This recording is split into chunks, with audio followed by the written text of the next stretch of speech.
Hi, I'm Mary, a librarian and book reviewer with a focus on stories written for kids, tweens, and teens. Today I get to share with you this book called Monster Tree by Sarah Allen. This is the story of Linus. He and his mother have moved across town to a house that holds no memories of his father. His father died unexpectedly a year earlier, and Linus has yet to pick up the charcoals that he loves so much. Luckily, he's got some friends who convince him that maybe now is the time to try again, especially because there's a weird tree over the back door fence in his backyard. As Linus begins to draw once again and chronicle the tree and the strange things that are happening, it turns out that his drawings have more power than he initially realized. And as things turn sinister and dangerous, Linus finds that his close friends, his loving family, and the strength he has inside are all he needs in order to make it through even the most difficult of circumstances.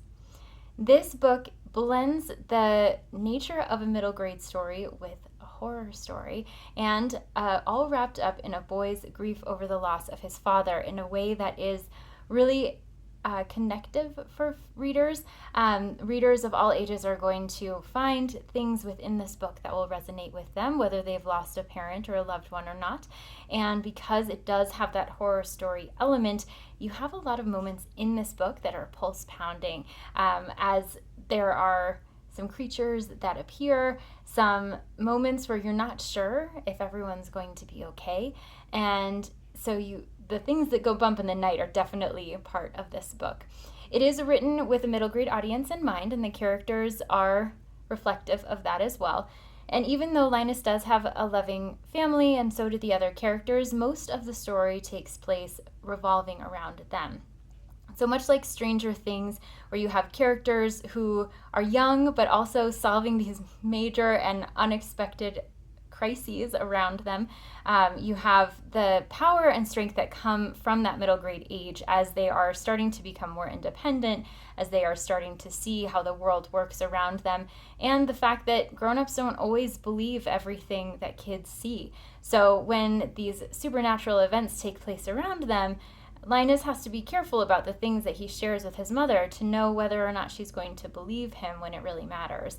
So this story blends a lot of iconic elements of middle grade literature into a story that both talks about the grief that Linus feels and the horror story behind everything going on with him. So there's a lot to absorb here for readers, especially those who have a mixed taste of genre. So middle grade readers who like to be a little bit spooked will enjoy the fact that this story does that very well.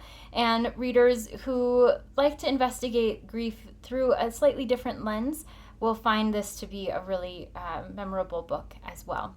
So as it is written for middle grade readers, you have a good amount of white space, shortest chapters, and everything unfolds from Linus's perspective.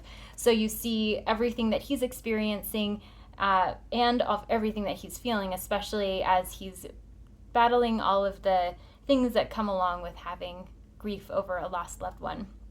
So as he's reflecting about his father and the things happening in his midst, Linus is a character that will connect with readers of all types, especially those who are maybe a little bit timid on their own, but finding their strength and their way through whatever means speaks most to them.